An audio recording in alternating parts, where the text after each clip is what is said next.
Welcome back. You're watching The Nation at 9, and we start off with one Pakistani connection that the London police has found. Now, one of the attackers, Shazad Butt, is a Britisher, but he's a Pakistani-born Britisher. Now, the police in England has released the names of 2 of the 3 attackers, and one of them happens to be a Pakistan-born naturalized British citizen who, by the way, has been on the radar for a very long time. Last year, a documentary named The Jihadis Next Door featured this man, Shazad Butt, on your screens now, fighting with the London police. His extremist views have been known, quite well known for a very long time now, and our investigation has also revealed that MI5 had him on the radar.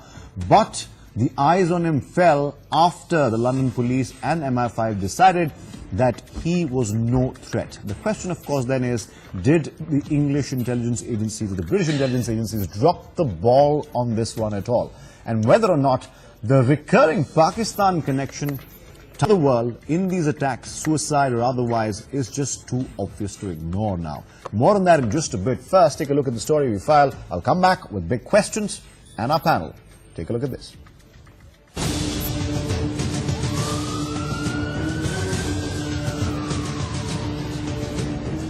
A dastardly terror attack, 7 people killed and several scarred for life. The London terror attack again brings us to realize the need for united combat against terrorism. Unsurprisingly, Terror State's proxy was one of the attacks. While Pakistan's cricket team was defeated at Birmingham, Pak origin Khurram Shahzad Butt, supporter of ISIS, terrorized London streets and killed innocent lives. Pakistan is the cradle of terror now. Its proxy is terrorizing across the world. From the deadly 26/11 attacks to mass shooting in San Bernardino to various attacks on the Indian Army bases, Pakistan is terror's Al-Qaeda. One of the 3 attackers involved in the London blast has been identified as a Pakistani-born person. The authorities have released names of 2 out of 3 attackers involved in the blasts in London which took place last week, out of which one person had earlier too been reported to the authorities and was known in his neighborhood for his extremist views. The whole world should arise, awake and unite to fight terrorism, and the fight must begin by making Pakistan, by forcing Pakistan rein in terrorism. There is no way out. Here, what is the Pak connection is going to be very difficult to prove. And Pakistan has kept itself, the government, the ISIS, kept itself relatively, I will say, insulated from being pointed a finger towards. The London Bridge attack must be the last straw. Pakistan cannot be allowed to harbour and fund more terrorists. Is it now time for a global anti-Pak alliance? Bureau Report, NewsX. So, big questions on The Nation at 9. Debate number 2 tonight on your screens now. Did the British intelligence services drop the ball in the case of Shazad Butt when his extremist ideology was very well documented? That's question number 1. Are increasing Pakistani connections in such attacks all over the world now too obvious to ignore? Should the London investigation also include possible guidance from jihadi groups based in Pakistan? And my last question tonight, how can the world tackle self-radicalized and brainwashed youth, especially in vulnerable areas of the world like Europe, as we've seen increasing attacks in not just England, but all across Europe? Joining us tonight on the panel, Lieutenant General Rakesh Sharma. He's a defense expert. He joins me in the studio. Aijaz Ilmi joins us, spokesperson of the Bharatiya Janata Party. Captain retired Alok Bansal will be joining us. Brahma Chellaney, a strategic affairs expert, is on the panel, and Arsalan Bhatti, bureau chief of Dunia News, joins us from Pakistan. Olly, Barrett, correspondent NewsX, will be joining us as well. Thank you all for being with us. Let me start, if I could, with General Sharma. General Sharma, first off, before I come to the Pakistan angle, self-radicalized youth, individuals, we've seen increasingly, data suggests, not just in Europe or England, but also in America, most attacks are by what we call homegrown terrorists. Self-radicalized youth who don't need any preachers or any radical Islamic extremists to go to them in a mosque and preach them. The internet is available, and they're increasingly naturalized citizens or citizens of that particular country. How can the world really tackle homegrown terror? Is there a manual? I believe there's not, because this is the toughest kind of terror to track. Yeah, The fact of the matter is that in UK itself there are 4 million odd Muslims. And when they start giving some figures, they said we are about 23,000 under gaze. Now 23,000 all would not be same kind. There are about 3-4 lakh people who travel to and fro between Pakistan and UK every year. Now you say this quantum of people who come here, get indoctrinated and go back is a Herculean task. Now, I'm sure the intelligence agencies will be keeping close watch on many of the... Well, it's interesting because Shazad Butt was on the radar. Yeah. MI5 was tracking him, but then they came to the conclusion that he wasn't likely to participate in an attack because his noise levels, his frequency kind of went down, and they let him off. Immediately as they let him off, he went in for So there must be many others, say hundreds others who are actually total under watch, under control. So there always be a laxity which comes up. This gentleman belonged to Jhelum. He belongs to the areas close to Mirpur, and there are a large number of Mirpuris settled in UK. See, the fact of the matter is that while the intelligence agencies do a large amount of work, there is always a possibility of somebody being lost out. In this particular case now, in hindsight, it does seem that he acted in a movie which was kind of radical in nature, and he was radicalized. So it was a documentary, of course, and he was very, very clear and unapologetic about his extremist beliefs.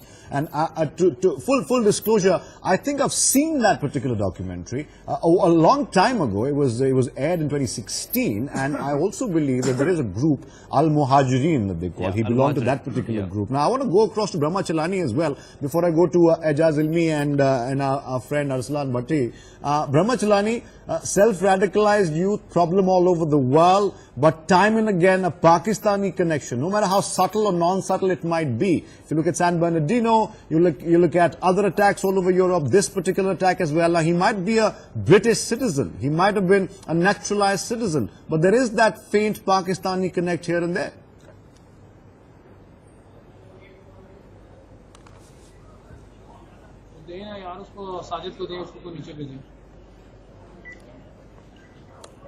Brahma, Chellaney, can you hear me? Pakistan has become ground zero of the terrorist threat that the world faces. Many of the terrorist attacks in the West have been traced back to Pakistan. And this is becoming a serious problem, even on the international stage. Pakistan have been responsible members of the international community when a lot of terrorism is emanating from Pakistan or by people in the West who are Pakistani origin. Brahma, I'd just like to rectify whatever problem there is in the audio. I'll quickly go across to Aijaz Ilmi for a bit. Aijaz Ilmi, not to sound overtly, anti-Pakistan here, but there are too many instances to ignore now. India's been saying this for a very long time. To various responses from various European countries, even America for that matter, that Pakistani jihadi groups might be involved in not just incubating such radical thought and extremist elements, but also actively supporting them as well.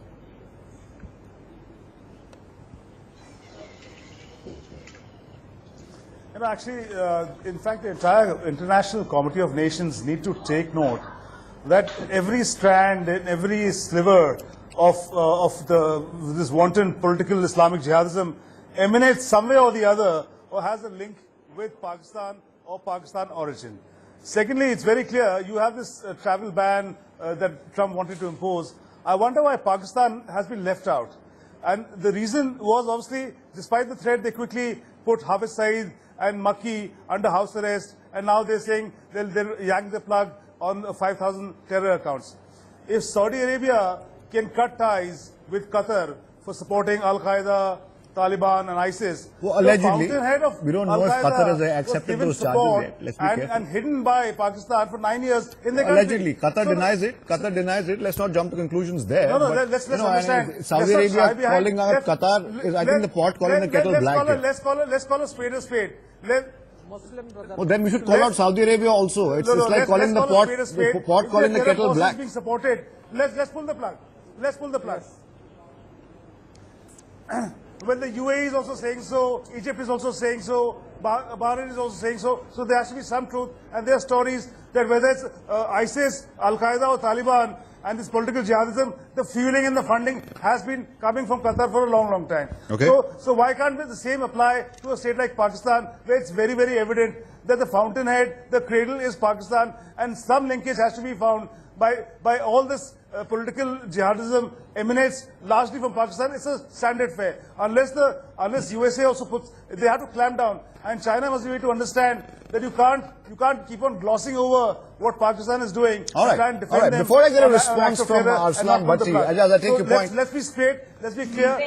I take your point. I take your point. Before I go to Arsalan Bhatti for a response, I've just been told Olly Barrett is with us now. Thank you, Olly, for joining us. Let me just get to it straight away. There is yet another Pakistan connection, no matter how faint it might be. This man was a Pakistan-born British citizen, a man whose extremist ideology was known not just to the police but also the intelligence agencies in Britain. Did the British intelligence services drop the ball on this because they knew he was an extremist? He was extremely vocal about it. He had run-ins with the police as well. Are we looking at a case where the British intelligence agencies perhaps dropped the ball here?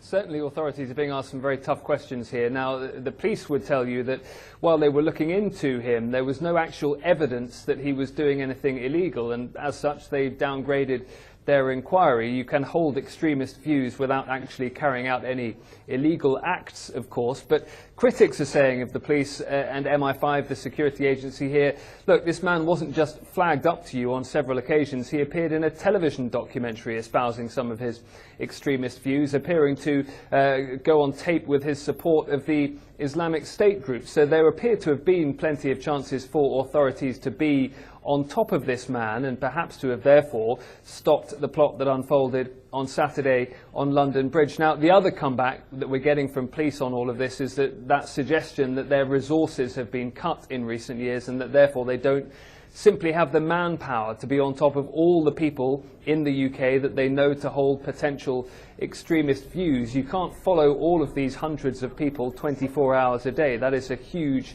manpower drain. So conflicting views here, but certainly some very tough questions for authorities about whether they did miss something here. Olly, I also want to ask you about another individual. He's also known as this hate preacher. I keep forgetting his name. He's also of Pakistani origin and he perhaps belongs to the same organization. I believe in the recent past he's been sent to jail because he's been espousing jihad from British soils, from British Muslims as well. If they can send him to jail, and if you can just jog your memory for his name, I keep forgetting his name. I think he's been recently sent to jail as well. Was Shazad Butt the same ilk? I think you're talking about Anjem Chowdhury. Anjem Chowdhury, yes, that's the one. That's the one. Various incidents in recent years of hate preachers, so-called hate preachers here in the UK being sent to jail, even being deported from the country. I think Shazad Butt was probably not in the same league in terms of publicity, in terms of grabbing headlines. He was a bit more below the radar than that, but clearly there is also a difference between preaching hate and plotting to carry out a terrorist attack. They're, potentially very different items for authorities to be on top of. But yes, certainly, that is exactly the question that's now being asked here in the UK. And the Prime Minister, Theresa May, is saying that the country has been too tolerant of extremism. She hasn't exactly set out what she wants to do about that, but certainly her tone has changed since the attack on Saturday. All right, Olly, stay with us. I have a couple of more questions for you, but I just want to involve my Pakistani guest as well at this point. Arsalan Bhatti, you've heard our British colleague, of course, say that the authorities in Britain are now perhaps coming to the conclusion they've been too soft on extremist hate preachers or extremist ideologies being given a megaphone of sorts, really, because just preaching hate doesn't really mean you're going to do something about it, but you can't take any chances. Of late, Mr. Bhatti, too many Pakistani connections have been found, be it San Bernardino, be it other European attacks, be it London, even the Glasgow bombing perhaps had some Pakistani connection. Is it now becoming too obvious, the Pakistani connection, to ignore? Most of these radicalized youngsters have some Pakistan connection or the other. First thing, I want to clarify that if a person belongs to India, then what? Because Mr. Butt has very much Pakistani origin, there is no doubt about it. Dunia TV has also found his residence in Jhelum, 2 hour drive from our capital, 2.5 hour drive from capital.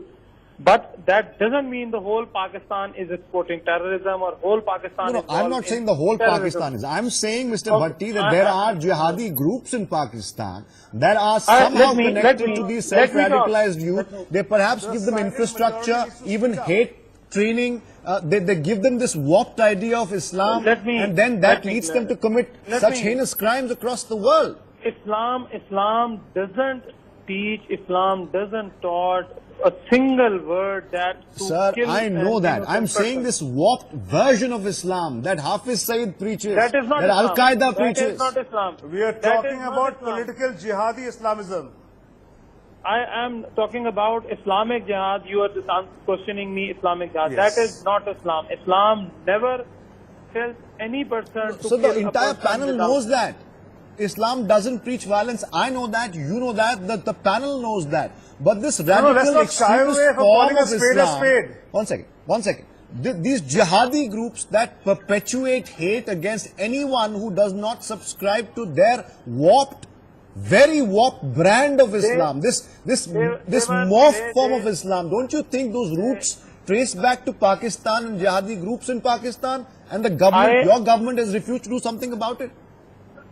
Government is very seriously taking up this matter. Already we are conducting a massive operation in our bordering areas, especially linking with Afghanistan. One thing. Number two, all the jihadi, I am not denying that jihadi element is fully finished from Pakistan. Jihadi element is very much in Pakistan. Radical elements are in Pakistan, but that are very, very, very few in number. And they all are hiding. I think near that's a very bordering broad areas. statement you're Mr. making, Bhatti, sir. you are nurturing forces Very of terror broad- like Aijaz, Hafiz Ilmi? Saeed, Makki, Haqqani Network. Are we talking about Mr. Hafiz Saeed and Makki here? We are not talking about Hafiz Saeed and Hafiz Saeed. Let me again answer your question now. You're nurturing forces of terror. You are nurturing forces of terror, sir. Mr. Bhatti, time to speak up. No, India is also nurturing terror. We got proof. What is Mr. Kulbhushan Yadav? Afghanistan is blaming you for the Kabul blast. No, Afghanistan is blaming you. We are blaming you. Afghanistan All right. Give me a second now. The linkage is Pakistan is there in every act of terror. All right. Mr. Bhatti, give me a second. I mean, Just what give me is a second, happening? please. No, hold Will the on. silent majority speak up Gentlemen, against please this? hold on. No Give me a silent second now. majority. Mr. Bhatti, please give me a India is second. bigger country. Please give me a second India now. is bigger country. I I am want to- not blaming India. I am not blaming Afghanistan. You are blaming me. No, I I'm am asking you a answering question, simple sir. question. I'm not blaming the entire state No, of no, Pakistan. I'm not talking about you. I'm I'm not not saying talking that about every you. Pakistani question of blame. nurtures I'm terror. saying stand up and spell the topic. All I'm saying, sir, that these are way too many Pakistani connections cropping up here and there in America, in Europe, in England. I am not denying it. I am not denying it. I have already said it. There are very, very few people who are nurturing, who are giving, who are the nurseries of terrorism. And I already that Pakistan army is taking very serious action along with the government, along with the law enforcing agencies. Well, but India doesn't think so. But that's India's position. Let me go across to Alok Bansal for a bit. Then I'll go back to Olly Barrett. Alok Bansal, you wanted to come and make your point quickly.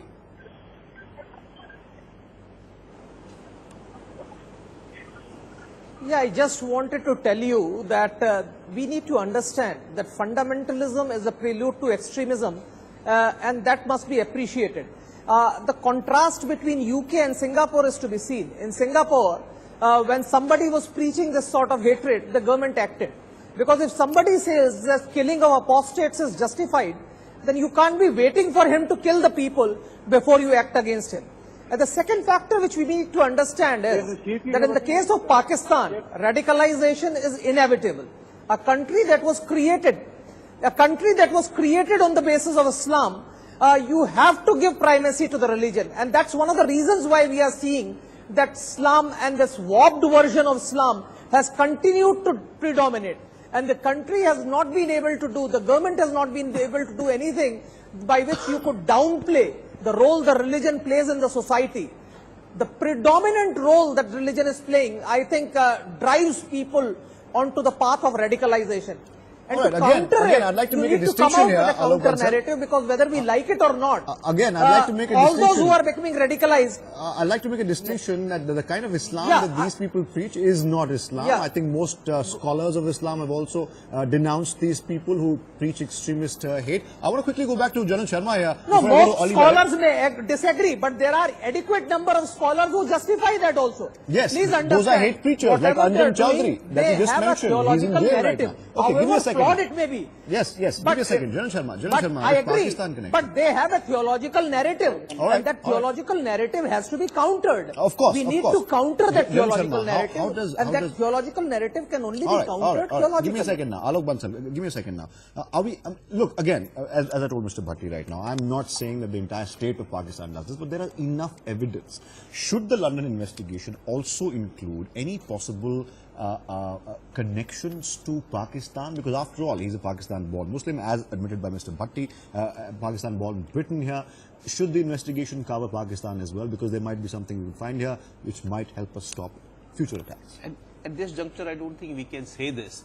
The fact is that he hasn't travelled, or at least He hasn't travelled for a while. He hasn't travelled. And second is, the gap between adolescence in UK and the man who comes to become a terrorist is too short. Now, these people, all these people who have been found of late are in early 20s. So he's playing cricket today till 10 years, 12 years. In 7-8 years, he transforms himself to a greatly radicalized gentleman. So there is something happening in the teens for these people which has to be addressed within the country itself. In UK itself has to say, or Europe itself, saying what is happening in teens when the man transforms himself from playing cricket there and being a small child and a student, and suddenly in 22 years of age, he takes it on himself to get like a suicide bomber, and that's in UK. It's not happening in Pakistan. Now, here, the Pakistan connection, I think, like you rightly said, is kind of faint at this juncture. Yeah. But it needs to be studied more. All right, clearly. Olly Barrett, I have very little time. I have a couple of questions for you. One, of course, is slightly me going off tangent because of what Donald Trump has said in his tweets, targeting Sadiq Khan, and, you know, many American outlets perhaps asking the question, was Sadiq Khan targeted because of his religion? How are the London authorities, the mayor, responding to that? First off, is that a distraction in the investigation? Also, are there any after effects towards the Muslim community at large, which is by and large peaceful in the UK? Any sort of side effects, if I may call them?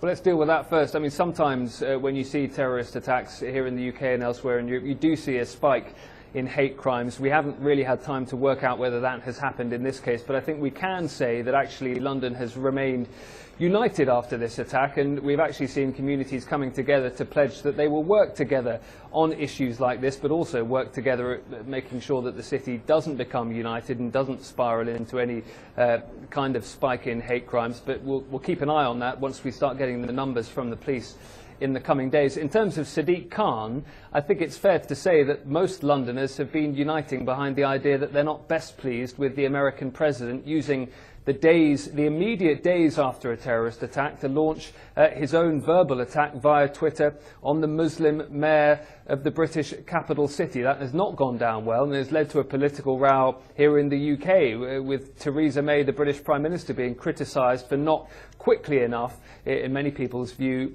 criticising Donald Trump for making those comments on Twitter. She has come out today and been a bit stronger and said that she feels it would be wrong to criticise Sadiq Khan in the way that Donald Trump has done.